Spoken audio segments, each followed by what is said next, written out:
What's up, everyone? We're live. I'm off camera today because we got lots of pretty faces. He's like Morgan Freeman and all. Yeah, I'm the Morgan Freeman of Drum Lab. I think you guys can see me now a little bit. True. What is the true? What is that? I mean, Where's Sigourney? I've asked you, what does this mean? It's just affirmation. Affirmation. True. That's Insta Talk. That's Insta. No, that's not Insta Talk. Yeah. I use it outside Insta. Ben is So what's up I have a with lot no of E questions though? already. What's up with True. no E? True. I mean, it's just affirmation. It's just like totally rad. Do you- The standard something because it's like TRU. yeah. It's like so true that the E would be like it takes too much time. You want them to know how true. Yeah. Oh, Ben has. three letters. It takes You know, way quicker. Ben has all kinds of things he's doing. You know, all the touring he's doing right now. So Yeah. he does not have time to write in the Yeah. E. The E is a tricky one. You guys are But lucky. sometimes I see true. Like Those guys are, what they're saying is, I got all the time in the world. I'm not even gonna worry about the E because I'm just gonna put the U a bunch of times. You guys are lucky I even made it. I have a big world tour I'm about to go on. With Katy Perry, because We're starting in my laundry room. I'm gonna put my cat, and then we're gonna make the trip over into my parents' room. Do you have a shirt for every country? Yeah, I do Okay, actually. cool. Nice. That's great. as you guys can see, this is what happens at the Drum Lab every day, all day. Just a bunch of shenanigans, especially because of this guy and his green gummy bear flavored fake healthy smoothie. Yeah, I just put some green food coloring in there. And everybody's full. Those are of just all believing it's those are real. chopped up gummy bears, kids. Yeah, it's not good. Christian is not a fan of gummy bears. I'm not a fan of health. That's like solid. So we wanted to kind of talk about a interesting topic that is kind of hard to narrow down. So I felt like it would be a good thing to talk about. Actually, it was Cameron's idea. He's not here right now. He should be here soon, hopefully. And it's professionalism as entertainers, or you can call it as artists. All right. I mean, you're the most artsy one out of all of us. Look at you. Should I stand up? Yes. Oh yeah. The camera Yeah, we'd like to take a look at how artist you are today. What does artist mean? Basically, just Right? I don't know. You tell us. You're the- lack, It can't be defined. hygiene, art is not defined. It's lack of haircut, lack of. no. You don't. You don't smell. I mean, you shower. I think. Great. I didn't. Yeah, it shower smells today, great. actually. Oh, by the way, happy birthday to this young man. Thank you. Yeah, it was. Not It was. so young man. Yeah. Anymore. It's your birthday today? Quarter of a cent. Right now? Quarter. Is when your this is when your auto insurance drops. Mine That's very artist of you not to actually say your age. Quarter of a cent. No, I actually thought of then when I got this from Nugget Market because it's Perry's victory and you're just such a winner and I want you to have Thanks. I'll put it in my piggy bank for my tattoo. For your tour that you're playing. it. So you can finally finish the 3/4 left of your sleeve. Yeah. Hey, dude, I'm starting a Kickstarter. It's for my tattoos. So as you can see, we're very professional as entertainers, or we're just entertainers, or we try to be. So I don't know if anyone wants to jump in with with comments or some experiences that you have of, being a drummer, being a musician, or being an educator. How do you juggle, being a professional as an instructor, and then let's say, do you flip some sort of a switch when you go from, let's say you're teaching and you have a gig the next day, or the next right after you're teaching, do you have some sort of a game plan or some kind of a chant that you do maybe prior to your gig to get you in the spirit? Maybe some meditation. All of that. Would you like to demonstrate? No. Those are Oh, here's one. Like, how do you stay professional, or what do you do, or do you do anything when let's say you're teaching a 5-year-old and then the next student is a 25-year-old that's playing in like a legit band, and you're teaching something that's completely different to a different person?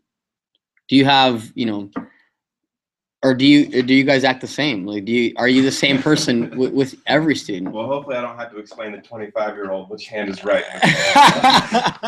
So there's a big difference between teaching someone a bad age. You'd be surprised. I met some 25-year-olds that. Hey, I have some 13-year-olds that still have to. The L's out there. Which one's the right one? It's hard when they're facing you. Yeah. Wait, I didn't know that one. Yeah. Yeah, that's what my sister does whenever she's trying to make a turn when she's driving. That's really good. She's 24. This is still a backwards L, so I'm kind of like Left. Like I said, the artist in the room is So what if you do this?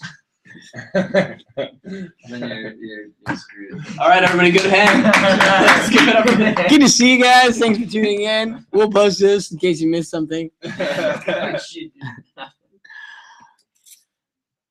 So 5-year-old, 25-year-old. I thought you were going. Oh, my train of thought is not that long. Okay.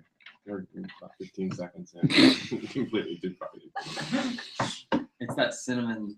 Is that No, cinnamon? it's teaching 5-year-olds and 25-year-olds all day long. It's the Stark contrast. it's draining, jumping back and forth. That's for sure.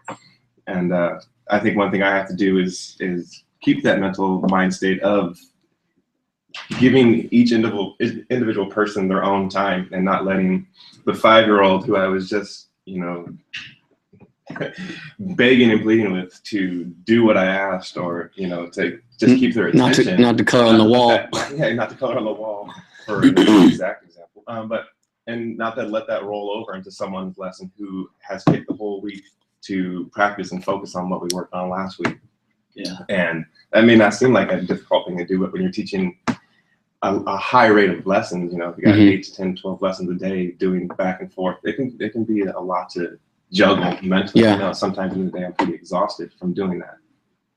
So that's just something that I had to take note of, and it requires me to take personal time and kind of just rejuvenate and fill myself back up. So As you're walking from the door to the right. That rejuvenate. yeah. We have actually at the drum lab, we now have the word rejuvenate a million times down the hall. I think I totally get that. But like over time, I've kind of learned to like embrace what each person is, because if you're teaching that child, of course you're like exerting so much energy into it and just trying to like, I don't know, like you're like bringing up the rubber ducky or whatever, like to get their attention, then that maybe you have an adult and it can be refreshing to go from that, because you're you can just chill and just like they want the information that you have. And then, but then there's also that there can be like a very seriousness to the adult lessons, and then you're kind of create the innocence of a kid as far as like like them, how they see the drums and like sure. But I don't know. I get that. I do like going back and forth can be kind of like you got to just jump from here to there real quick. Yeah. Like that. Sometimes I notice that like I'm like a completely different person every 30 minutes. If I have like say I'm teaching for 4 hours or something, and I'll notice that like every single half hour I like become like a different person almost, because like what works is the best to like get through to like a young kid or even like a teenager or something is to just like become like a part of their world and stuff. So I'll notice that even if I have like a 12-year-old girl and then I jump to like a 15-year-old guy or 14-year-old guy, whatever it is, like just the way, like they're not that far apart age-wise, but just like the way I talk with them, like once I establish like, a relationship. 14 and 15? 14 or 15. Yeah, but they're like in different universes at that age. True. With the E. True. With the E. Just want to know that. It doesn't matter what age it is, even if they're the same exact age. I find myself like, based on like what I know about them and what they like and stuff and where they're at, what they're playing, I totally become like a different person. It's kind of funny, actually. I think it's actually a successful instructor is a chameleon, because you can't. I mean, I think at a certain point you can be a guy where you're so sought after as an instructor that you can just be you. And you don't care what anyone thinks because you have a waiting list out the door and they know what they're signing up for.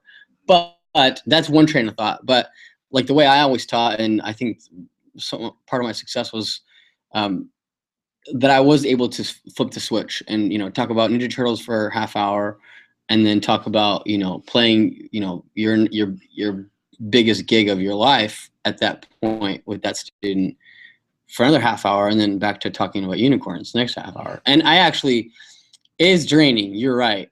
I agree. But I actually like if I had too much of the same thing per person back to back, like if you had, you know, Right, 8-year-old boys, 7-year-old boy, 9-year-old boy, you know, back to back, it's like, man, I can only talk about, you know, cats on YouTube for so much. I actually like tried to coordinate my schedule to where it was like back and forth. Like honestly. Really? Yeah. Just because like you can get pretty monotonous if it's like Huh, the same. that's type actually of pretty person. smart. But that's my trend. Didn't know you were I such just a wanna brilliant. expect that from you. Yeah, we didn't expect that from you, man. That's a lot We're of planning. shocked. I know. I hide my organization skills well. All that Is it time all in hidden the in your shower. beard, or is it up in the man bun? It varies. Depends on the day. Depends on the day. I just stopped trying to expect anything from younger students, because when they're, I mean, you start with a 4-year-old. By the time they're, 4.5, it's a different kid entirely. Day to day, you can get an entirely different person depending on how their day was at school. So for me, the setting up of the kit of the change, which is that's the only pain if you go back to back. You know that. That's true.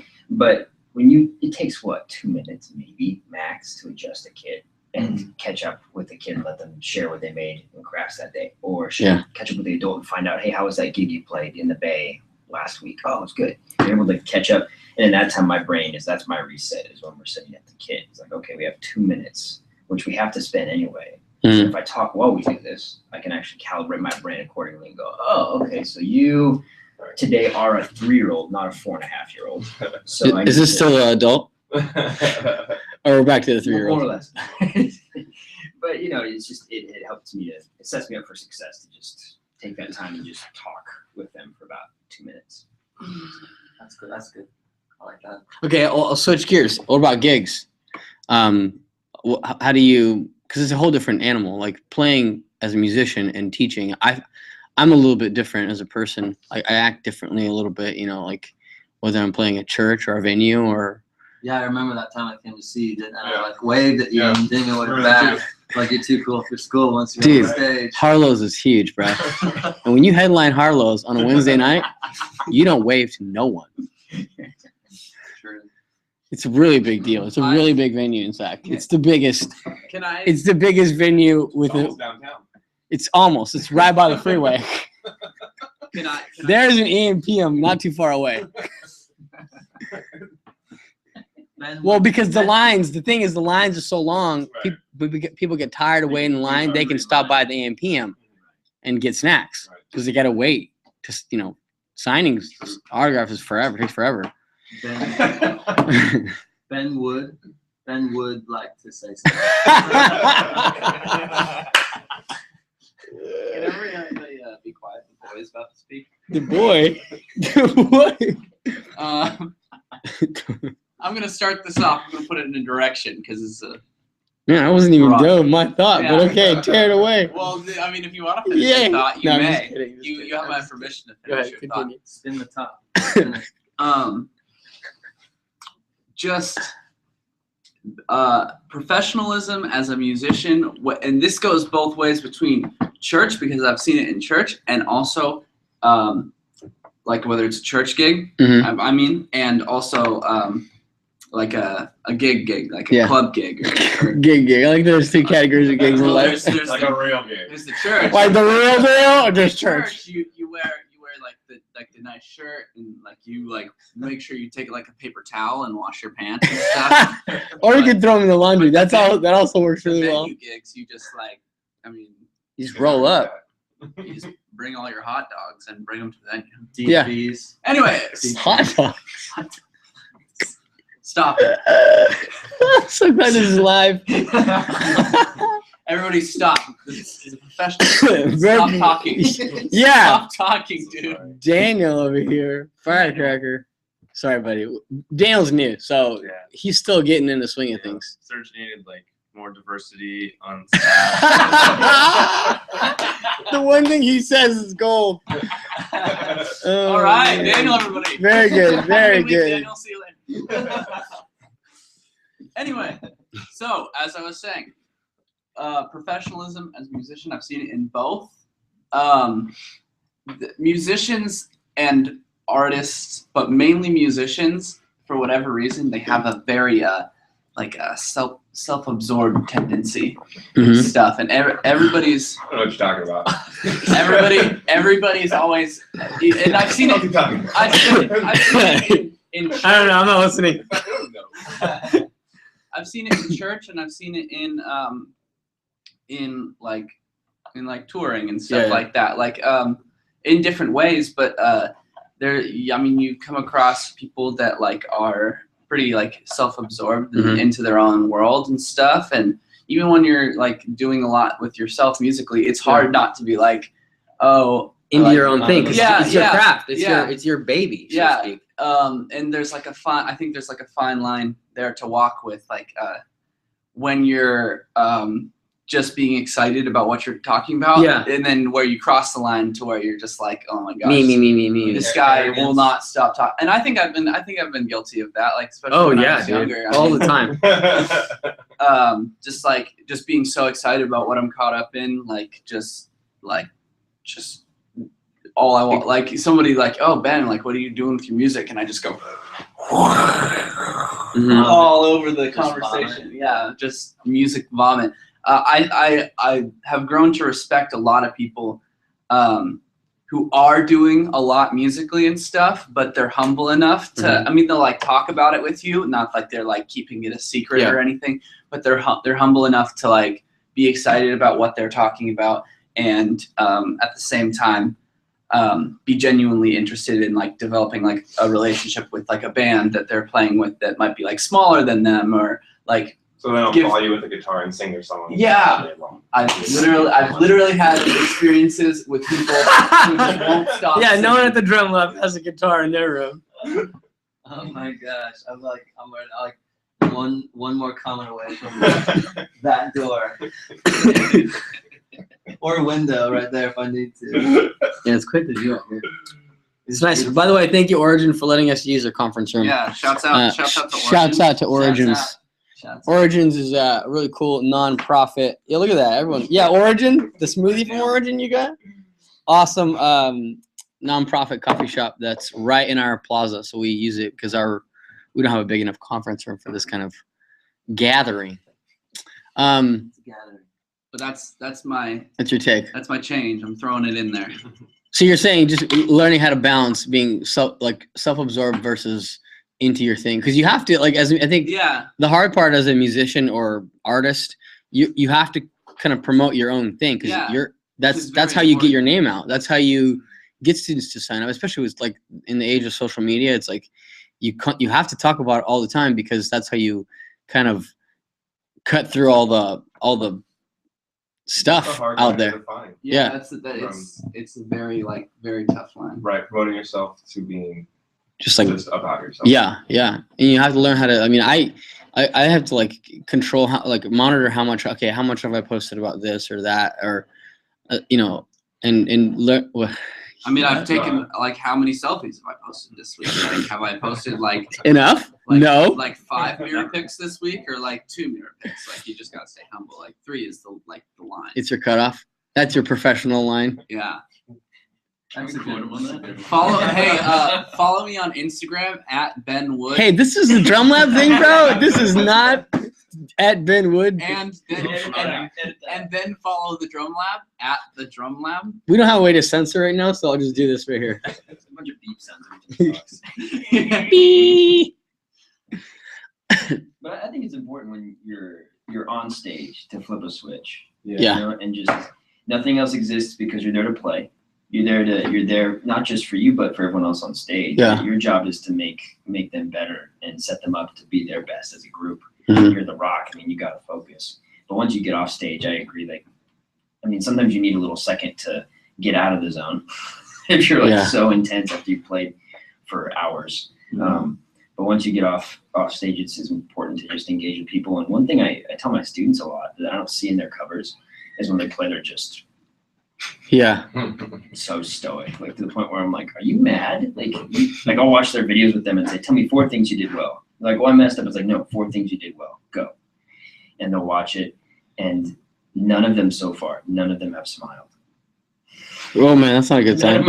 I'm crying. I suck at drums. But they'll play really well because they've prepared for a long time. And so that's another thing. I think that's a way to connect with an audience while you have your switch flipped to be a pro in all situations on stage is express how you feel in the moment. Yeah. Be willing to smile when something good happens. Because I think only express good things. Well, I mean, sometimes you have to be Yeah. serious because it's a serious moment. Sure. In a song, the lyrics are really serious and they're hitting you too. I always just smile, even if it's serious. Well, there's been times where things don't actually go according to plan. Yeah. And Well, you can't let that part, no, that's you part. laugh at that because it makes you human. It's like when people get Right. to give a speech and they have their hands in their pockets or they're really nervous and they start swallowing a lot and they're weird. People affiliate with that. They're like, man, I've been there. Like, wow, yeah, I feel it. I hate talking in front of people. Same thing when you play live and you just laugh. When I mess up, I just like raise my hand. Like, that was me, dude. That was me.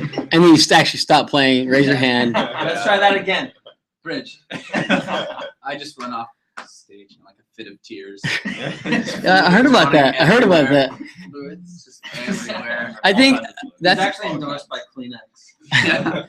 I've played with some people that are like it's a opposite of professionalism, but where they literally will walk up to you while you're playing and try to remind you of something that you did wrong. Yeah. And sometimes they're the ones actually wrong when you go ahead and hash it out outside in the back with fists. No, I'm just kidding. No, but that's part of being a professional is like you were right about like not showing it and not expressing it because I think when you show it, a lot of times people didn't notice what you were doing, and being a pro is knowing like you don't show that like you're either embarrassed or you're like upset with what yourself or or a part of that show. Exactly, and that shows up. People are like, oh, something must have happened. Where you look back, you don't look back because you're always in the back, but people look back at you, or you look over at someone like, oh, what was that? Because I think part of performing is like brushing stuff under the rug and not. Like, I remember when I first started playing like at church and like gigs, like people would say like really serious or like I looked really bored. Yeah. But I was just really nervous. Yeah. But then like the more I've played gigs and like the more relaxed I get, more people see that because they'll get like into the groove. Yeah. And, like, people be like, hey, you're really into it.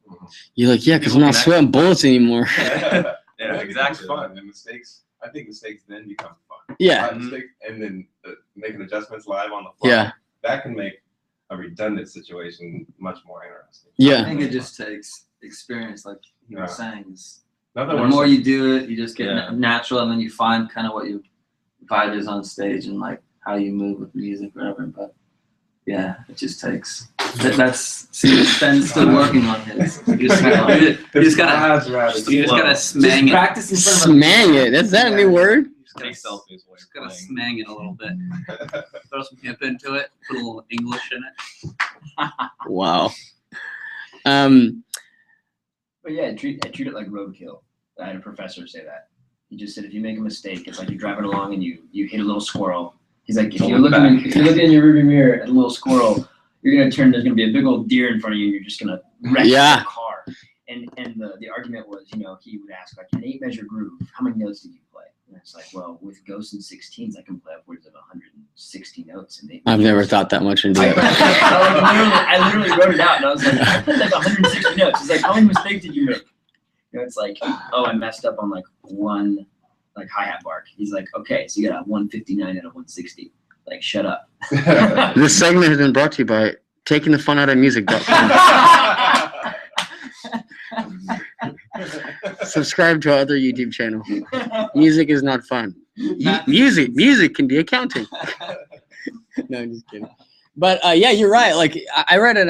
There's a book called Effortless Mastery by Kenny Warner. You read the I book? haven't read it, but I like to pretend like Yeah. Oh yeah. Oh yeah, I know that one. Either it was in that book or somewhere else. I'm pretty sure it was in that book where he talks about.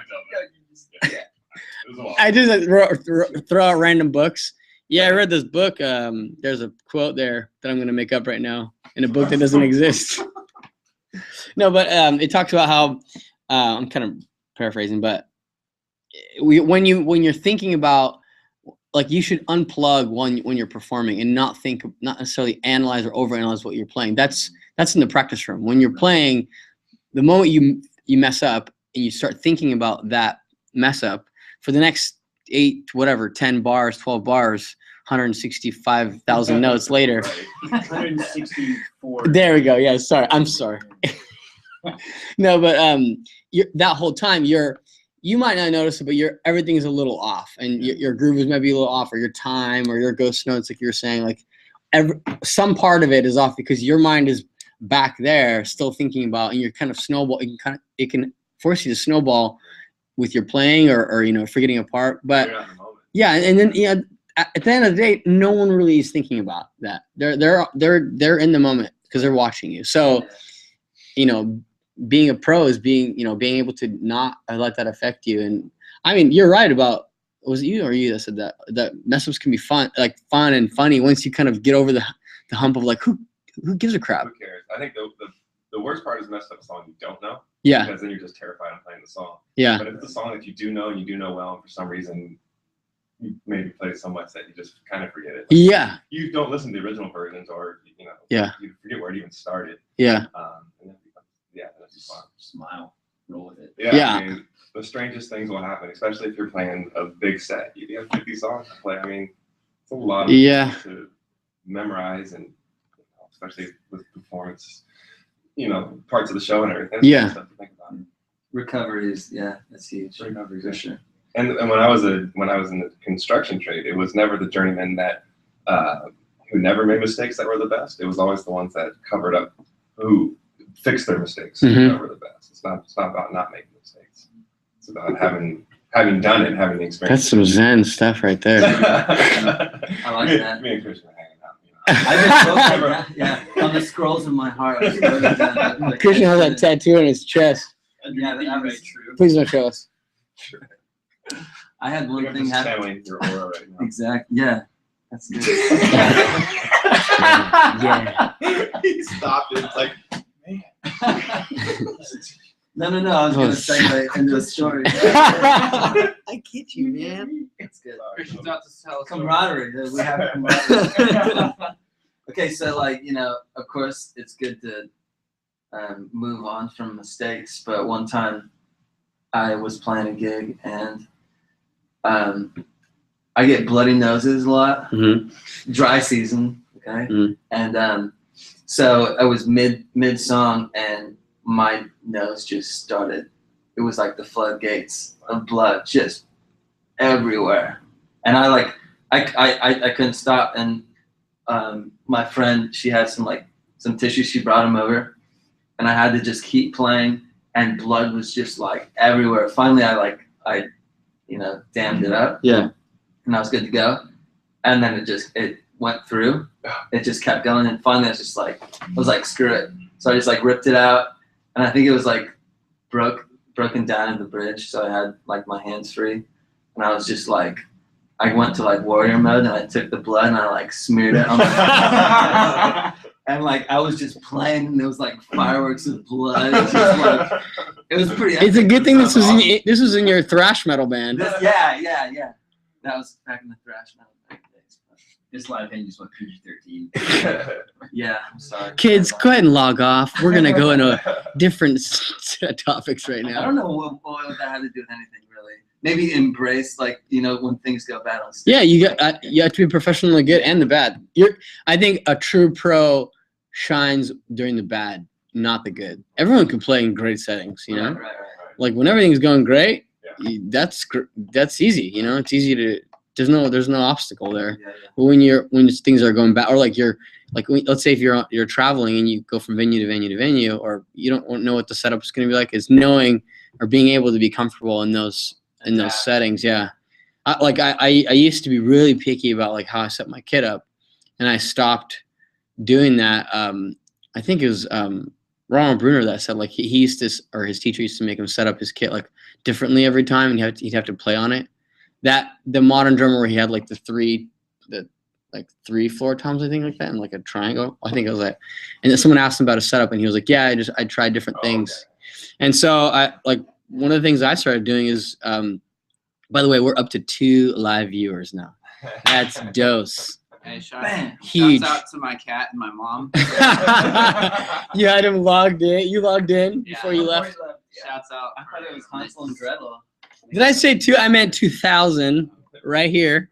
No, but I start setting up my kit, like not setting up my kit. Like when I practice at the lab, I would just sit down and practice on the kit that was there, not worry about like measuring. I mean, that's important, but at the same time, like I stopped worrying about that because I'd sit down on someone else's kit. Like I'd sit in somewhere and I would be like, man, I totally suck because I'm not used to that setup. What? It's like not home. Yeah, it's not home. Yeah, it's not your comfort zone. So, being a pro is being able to get out of your comfort zone and still be comfortable. Unless you teach after Nate and you sit down and your feet are See, that's 4 the inches off the ground. I don't even move the kits really anymore. Yeah. because I used to it's sit exactly down and my what feet you would be like, I would lose the pedals and I felt like a little kid. Like Go the on, sit seat's down just and barely hanging. It's like if you screw up the seat anymore, it'll just like tip over. Climb the beanstalk up the pedal. Nate's tall. The date, Nate gets. I don't know how Nate hasn't like beat up one of us out of rage because we poke on him all the time with the height jokes. But that's like kind of we're all just jealous of you. It's kind of a compliment though. It's not really an insult. Yeah, Christian's pretty tall. Yeah, but we. You're so handsome. I hate you. How does it feel to be all handsome? Loser. Loser, handsome loser. You're all dreamy. Anyways, I think we're pretty much wrapped up. Smooth conclusion. Yeah. Anyways, we're gonna wrap up. We're trying to keep these at around a half an hour. Thanks for joining us. I've been here, Morgan Freeman, Serge Freeman. Thanks for joining us. We'll do these. We'll try to do these once a month with everyone, or not everyone, but whoever can join. We'll get some different characters, different people, because we're all characters, I guess. Diversity. Yeah. Yeah. Yeah. It's very important. It's right here. This guy. We'll have like an Asian person, and then like perfect. That pretty much completes the demographic, right? Yeah, we're just missing one more piece. Oh man. Anyways, thanks for joining us. Hopefully these are informative or fun or whatever they are, and I hope you guys are liking these. If you have comments or you want us to talk about topics or have questions, concerns, ridicule, anything like that, just go ahead and shoot us a message or comment on any of the social media outlets. You can also shoot us an email, info@thedrumlab.net. And we'll be back next week with something else. Thank you very much, you guys.